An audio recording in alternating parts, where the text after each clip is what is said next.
Este é o sistema Fulton de recuperação superfície-ar, um método de aparência bastante alarmante pelo qual o pessoal militar era extraído de situações perigosas desde a década de 1950 até a década de 1990.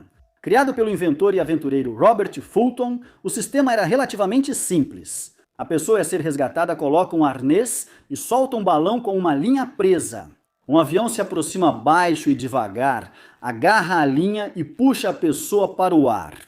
Embora criado para a coleta de cargas, Fulton adaptou o sistema para humanos através de experimentação, sendo depois adotado pela Força Aérea dos Estados Unidos Marinha, dos Estados Unidos e CIA. Por mais desconfortável e perigoso que pareça, o sistema registrou apenas um único acidente fatal durante as décadas em que esteve em uso. Esse sistema dramático de recuperação só foi aposentado quando o resgate por helicóptero se tornou mais viável.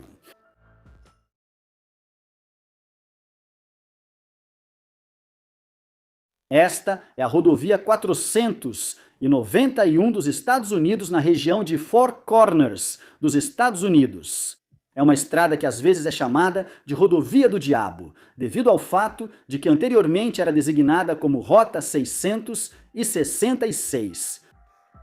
666 é um número que historicamente tem sido associado a tudo que é relacionado ao diabo. Na verdade, a numeração da estrada deixou algumas pessoas muito desconfortáveis, a ponto de circularem rumores de que a rota era amaldiçoada. Após muito debate, a estrada foi renomeada em 2003. Nas semanas e meses que antecederam a mudança, o roubo de placas ao longo da estrada disparou. Quase todas as placas com o número infame foram roubadas, com alguns conjuntos de placas até sendo cortados com motosserra no meio da noite. Os dias da Rota 666 estavam contados e dezenas de pessoas aproveitaram a oportunidade para roubar um souvenir dessa estrada polêmica, de nome satânico.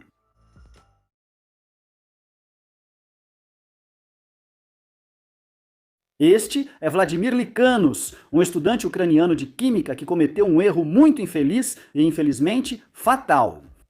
Vladimir costumava mascar chiclete enquanto trabalhava e havia começado a mergulhar o chiclete em pó de ácido cítrico para dar um sabor agradavelmente azedo. Enquanto trabalhava em um projeto que envolvia um pó explosivo, ele acidentalmente confundiu esse pó com o ácido cítrico e mergulhou o chiclete no explosivo por engano. Quando ele mordeu o chiclete coberto com o explosivo, ele detonou, causando ferimentos fatais. Vladimir era um estudante quieto, inteligente e dedicado que adorava química e passava horas em projetos no quarto. Quando criança, ele fabricava seus próprios fogos de artifício.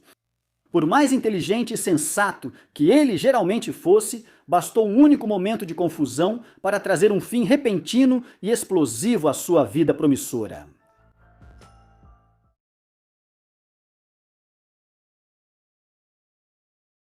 Esta é uma torre esférica, comum em aviões militares na Segunda Guerra Mundial. Uma torre esférica sob o avião dava ao atirador ótima visão dos alvos e defesa contra ataques de baixo, mas as torres esféricas eram minúsculas. Apenas homens abaixo de uma certa altura conseguiam realmente caber, e eles ficavam na posição fetal, mal conseguindo se mover. O espaço era tão limitado que as alavancas das metralhadoras eram operadas por cabos e não cabia um paraquedas na torre. O paraquedas do atirador era guardado acima dele na aeronave. Claustrofóbico, exposto e sem uma rota de escape alternativa, o trabalho de um atirador de torre ventral exigia uma coragem imensa.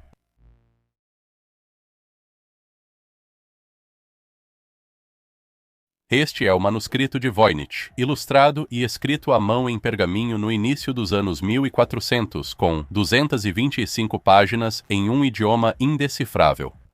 Ao longo dos anos, muitos cientistas, linguistas, criptógrafos e especialistas em idiomas tentaram decifrar o manuscrito, mas todos foram mal-sucedidos. As origens desse estranho artefato são igualmente misteriosas. Ele recebeu o nome de Wilfrid Voynich, um negociante de livros raros que o adquiriu em 1912. Os proprietários anteriores a ele podem ser rastreados até o século XVIII, mas além disso, a origem é desconhecida. Alguns dizem que o livro é uma farsa, enquanto outros, influenciados pelas ilustrações, acham que é uma enciclopédia de ervas e medicamentos. A menos que a escrita única seja traduzida algum dia, talvez nunca saibamos.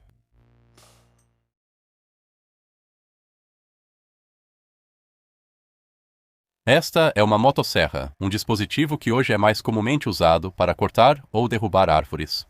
Porém, esse dispositivo robusto foi criado para outro propósito. As primeiras ferramentas reconhecidas como motosserras foram criadas para uso cirúrgico. Em 1830, o ortopedista alemão Bernhard Heiner inventou o osteótomo, basicamente uma pequena motosserra manual que podia ser usada em amputações, excisões e até mesmo no parto. Apesar da aparência alarmante, ela foi usada com sucesso em várias operações, e Heiner recebeu grande reconhecimento pela invenção. No final do século XIX, o osteótomo caiu em desuso e foi substituído por uma serra de fio que permitia cortes mais limpos e estreitos. Hoje em dia, motosserras são muito raramente usadas em salas de cirurgia.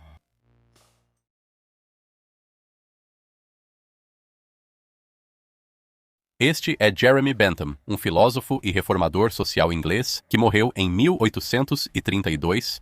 Antes de falecer, ele compilou um conjunto de instruções sobre o destino de seu corpo. Primeiro, ele deveria ser dissecado, depois preservado e exposto. O esqueleto de Bentham foi recheado com palha, vestido com suas roupas e exposto em sua cadeira favorita, com uma réplica de cera de sua cabeça. Esse auto-ícone, como Bentham chamava, trocou de mãos várias vezes antes de chegar ao centro estudantil da University College London. Bentham é admirado por seus princípios, por isso seus restos são exibidos conforme seu desejo. Ele foi autorizado a participar de uma reunião do conselho uma vez, em 2013, quando foi registrado como presente, mas sem votar.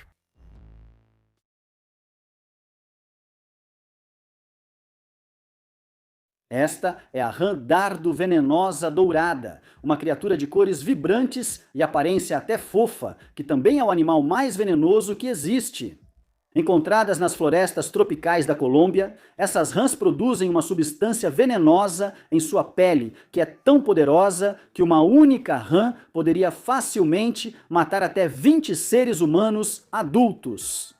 Bastar tocar em uma delas pode expor você a veneno capaz de causar contrações musculares, paralisia, convulsões, insuficiência cardíaca e morte. Como você pode imaginar, a rã dardo venenosa dourada tem poucos predadores naturais, já que quase nenhum animal, exceto um número muito pequeno de cobras, sobreviveria a uma tentativa de comer uma delas. Mesmo assim, a destruição do habitat natural pelos humanos colocou esses sapos na lista de ameaçadas de extinção, pois, apesar de seus incríveis mecanismos de defesa, há uma alta probabilidade de que sejam extintos um dia.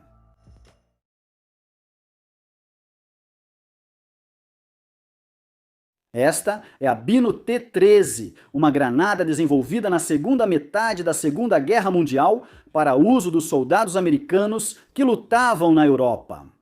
Ela foi projetada para ter aproximadamente o tamanho e o formato de uma bola de beisebol, pois a ideia era que a maioria dos soldados enviados para a guerra eram jovens, e a maioria deles teria mais experiência jogando uma bola de beisebol do que arremessando uma granada. Esperava-se que fornecer aos soldados granadas que imitassem bolas de beisebol permitiria que eles lançassem mais longe e com mais precisão. Mas, infelizmente, isso não funcionou. Milhares de Bino T-13 foram enviados à linha de frente e relatos indicavam que as armas experimentais costumavam explodir antes do esperado. Com essa falha bastante grave em mente, elas foram retiradas de uso em favor de granadas mais convencionais.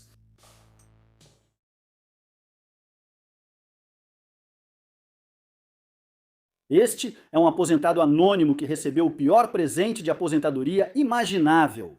Na véspera de sua aposentadoria, aos 64 anos, seus colegas compraram para ele um voo em um caça como uma forma espetacular de despedida. Após um exame médico apressado e uma orientação confusa, ele foi colocado em um caça de 2 lugares e levado para um voo de lazer. Enquanto subia rapidamente em direção ao céu, o aposentado tentou segurar em algo e acidentalmente ativou o assento ejetor. Ele foi lançado para fora do avião e pousou com ferimentos leves em um campo próximo. Graças a uma falha mecânica, o piloto não foi ejetado ao mesmo tempo e conseguiu pousar o jato em segurança.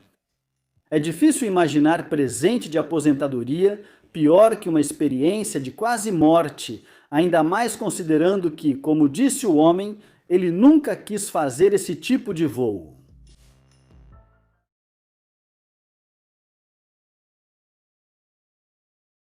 Esta é Helen Duncan, a última mulher a ser julgada sob a Lei de Feitiçaria de 1735. Nascida em 1897, Duncan era uma médium, embora algumas pessoas não a achassem convincente. Ela era conhecida por regurgitar pedaços de pano com clara de ovo, alegando serem ectoplasma.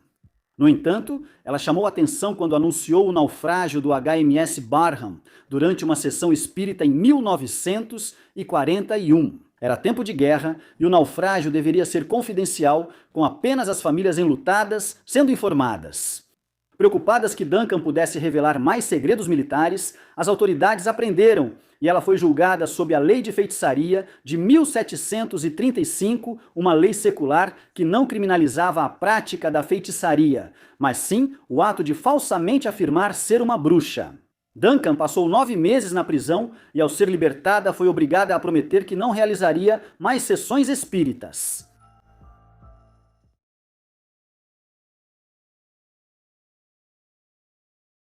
Este é Hiro Onoda, um soldado japonês que se recusou a se render no final da Segunda Guerra Mundial. Hiro passou o fim da guerra escondido nas montanhas da ilha de Lubang, nas Filipinas, lutando uma guerra de guerrilha contra as forças aliadas. Quando panfletos foram lançados na região anunciando o fim da guerra, Hiro achou que eram falsos e continuou escondido, mesmo após seus companheiros se renderem ou serem mortos em confrontos com a polícia local. Anos se passaram depois décadas. Em 1974, Hiro foi encontrado por um explorador japonês que se recusou a se render sem uma ordem direta para fazê-lo. O antigo oficial comandante de Hiro, já civil, foi levado de avião à ilha para, enfim, dispensar formalmente o soldado de seus deveres.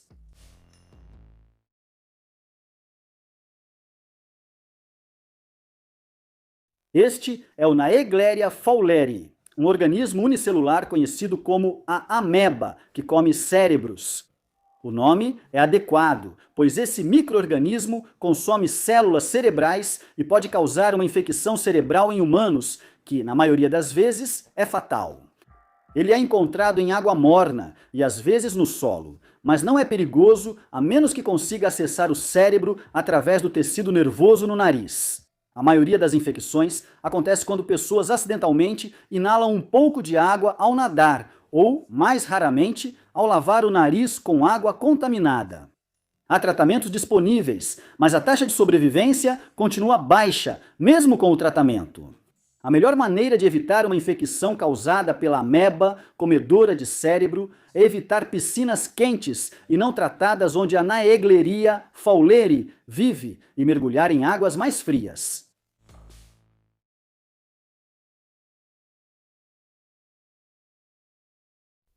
Esta é uma cadeira de escritório padrão com pistão a gás para ajustar o assento.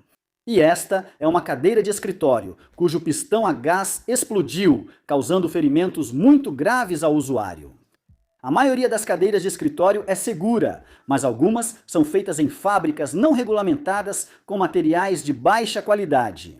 O manuseio inadequado dos pistões a gás dessas cadeiras pode causar explosões fatais.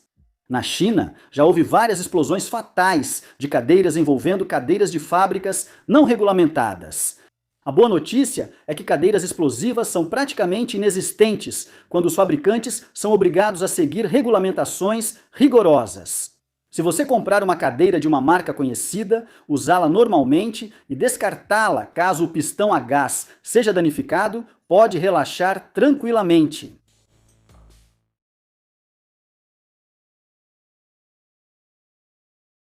Este é Charles Havlat, um homem amplamente reconhecido como o último soldado americano a morrer em combate na Europa durante a Segunda Guerra Mundial. Ele morreu em uma emboscada alemã em 7 de maio de 1945, após um cessar-fogo ter sido ordenado. A notícia do cessar-fogo demorou a chegar a todo o continente e só alcançou a unidade de Charles 10 minutos após sua morte. Charles provavelmente foi uma das últimas pessoas a morrer na Europa, mas não o único naquele dia. Centenas de soldados perderam a vida na confusão das horas finais da Segunda Guerra Mundial, dolorosamente próximos da paz pela qual lutaram tanto para conquistar.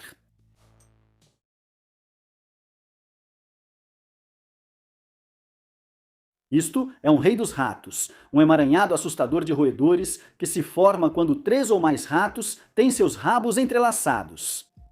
Isso ocorre mais no inverno, quando a umidade pode congelar os rabos de vários ratos enquanto dormem, fazendo com que se enrolem em nós ao tentarem se soltar.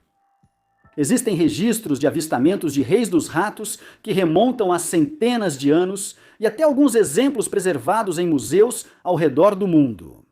Eles costumam causar medo e nojo, frequentemente surgindo como elementos perturbadores em filmes ou livros de terror.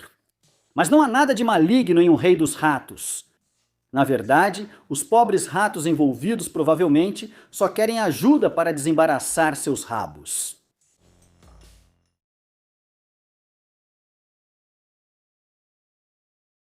Este é o Avicenne Jetpod, um protótipo de aeronave de decolagem e pouso curtos que foi projetado para revolucionar a forma como viajamos.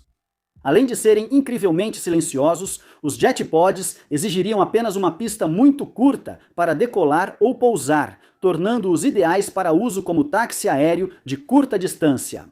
Embora o material promocional inicial parecesse promissor, o projeto terminou em desastre quando, em agosto de 2009, um protótipo do Jetpod caiu durante um voo de teste. O único ocupante era o inventor da aeronave e fundador da empresa que a desenvolvia, Michael Robert Dacra. Ele morreu no acidente e o projeto foi arquivado por tempo indeterminado logo depois. As imagens elegantes e futuristas do Avicenne Jetpod acabaram representando um futuro que nunca se tornaria realidade.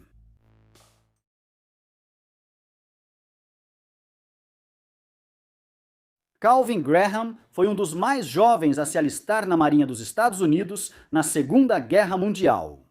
Pegou as roupas do irmão mais velho, fez voz grossa e mentiu a idade para se alistar aos 12 anos. Ele foi designado para o USS South Dakota, onde serviu bravamente e recebeu tanto a Estrela de Bronze quanto o Coração Púrpura, embora ambas as medalhas tenham sido retiradas quando descobriram o quão jovem ele era. Expulso da Marinha, Calvin ficou anos no anonimato, mas nos anos 70 começou a escrever para sucessivos presidentes, contando sua história. Por fim, 2 anos após sua morte, em 1994, seu Coração Púrpura foi restituído póstumamente, uma marca de reconhecimento do país que ele estava tão ansioso para servir.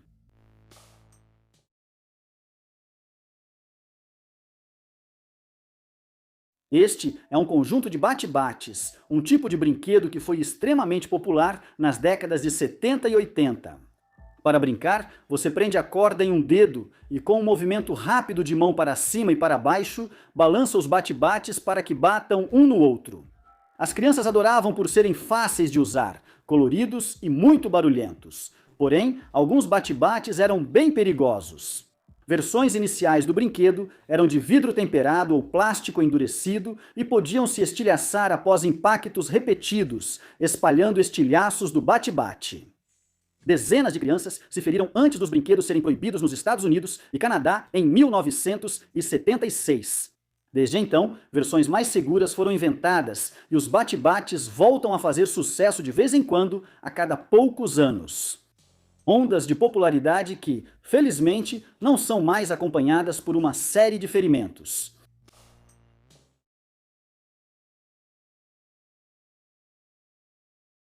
Esta é a chamada Ilha das Bonecas, no México. A pequena ilha fica ao sul da cidade do México, nos canais de Xochimilco. Dezenas e depois centenas de bonecas começaram a aparecer na ilha nos anos 50.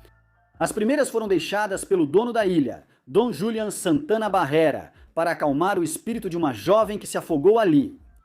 Após colocar algumas bonecas na ilha, ele relatou que dezenas começaram a surgir sozinhas, e logo toda a ilha estava cheia delas.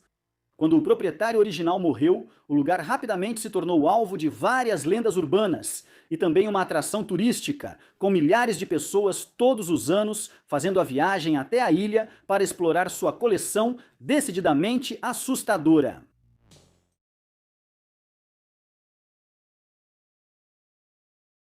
Este é o Mary Celeste, um navio mercante americano que foi encontrado abandonado e à deriva em dezembro de 1872.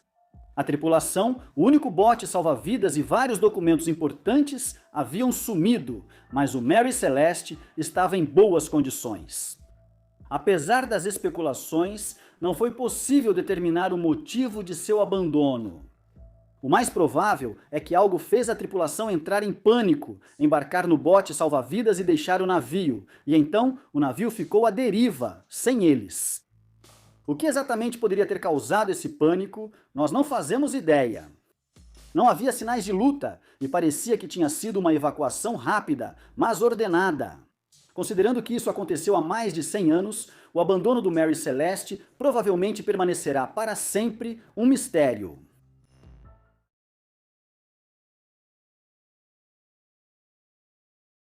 Este é um cachorro, conhecido como o melhor amigo do homem. Cães e gatos são animais de estimação de milhões de pessoas em vários países, sendo geralmente companheiros leais, carinhosos e interessantes. Poucos sabem que seu animal de estimação pode até pensar em comer você. Quando os donos morrem inesperadamente em casa e gatos ou cães ficam sem comida, eles podem começar a ver seu antigo dono como uma fonte de nutrição. A maioria dos animais domésticos vai esperar até estar extremamente faminta antes de começar a comer. Mas, em alguns casos, cães começaram a se alimentar de seus donos falecidos em apenas 45 minutos após a morte. Não é falta de amor, mas um animal de estimação com fome pode não ser tão seletivo quanto pensamos.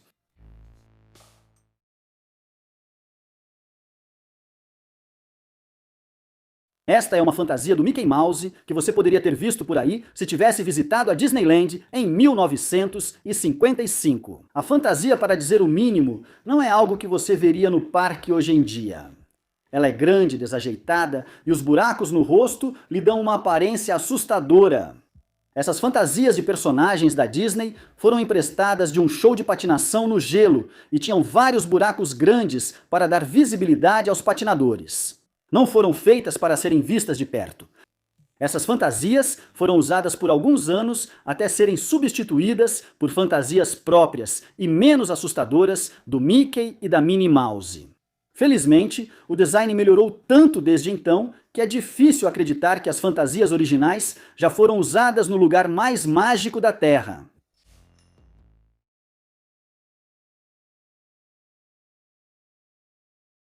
Este é um Puffalo Stush, uma cegonha atingida por uma flecha na África que sobreviveu e retornou à Europa com a flecha no corpo.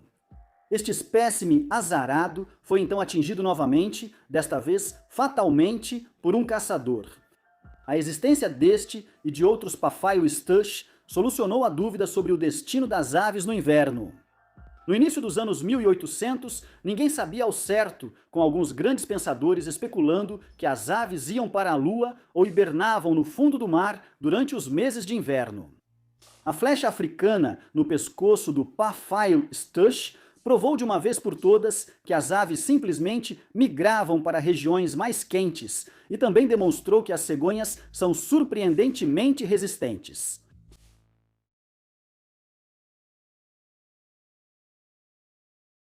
Este é um haggis selvagem, criatura rara que vive nas regiões montanhosas da Escócia.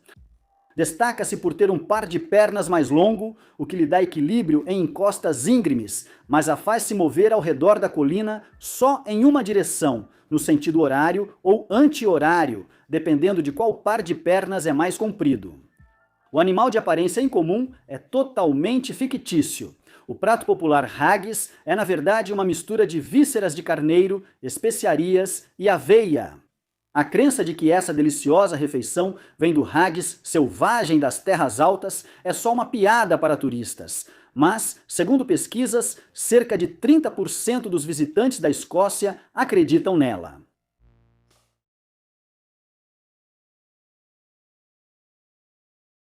Esta é a ponte de corda Carrick a Rede, na costa da Irlanda do Norte, que leva a uma pequena ilha antes usada diariamente por pescadores de salmão.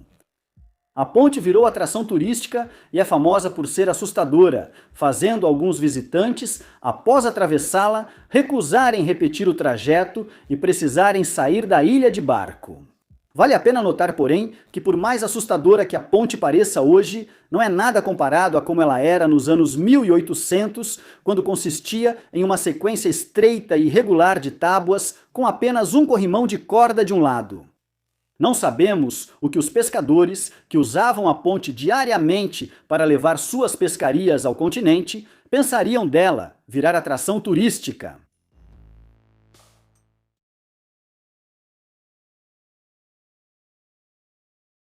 Este é Gary Hoy, um advogado corporativo altamente respeitado que morreu em circunstâncias incomuns.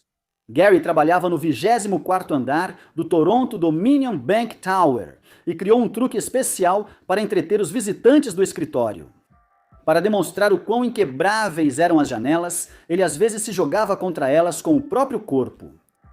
No dia 9 de julho de 1993, ele fez esse truque pela última vez.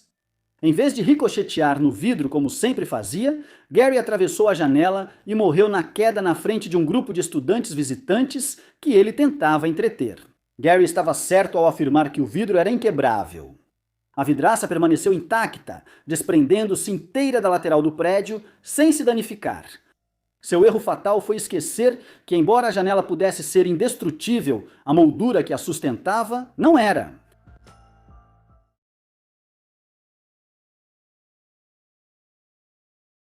Esta é a casa que fica no número 1 da Lavetta Place, em Nyack, Nova York. Uma casa que, por lei, é considerada assombrada. Os proprietários originais tiveram vários encontros com o que acreditavam ser um poltergeist e até venderam uma história sobre sua experiência para a revista Reader's Digest. Quando chegou a hora de vender a casa, eles optaram por não mencionar o fantasma residente. O comprador descobriu, mudou de ideia e entrou com um processo para reaver o depósito. E, surpreendentemente, ele ganhou. Decidiu-se que a casa era assombrada e o vendedor deveria ter informado como faria com qualquer defeito. A decisão, depois chamada de decisão dos caça-fantasmas, determina que até hoje, em Nova York, é obrigatório informar se uma propriedade à venda é assombrada.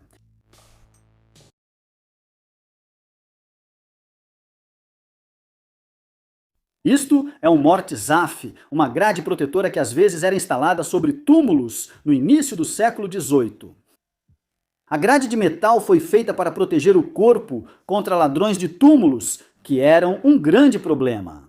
Nessa época, a ciência médica avançava rapidamente e os médicos estavam sempre precisando de cadáveres para dissecar e aumentar seus conhecimentos.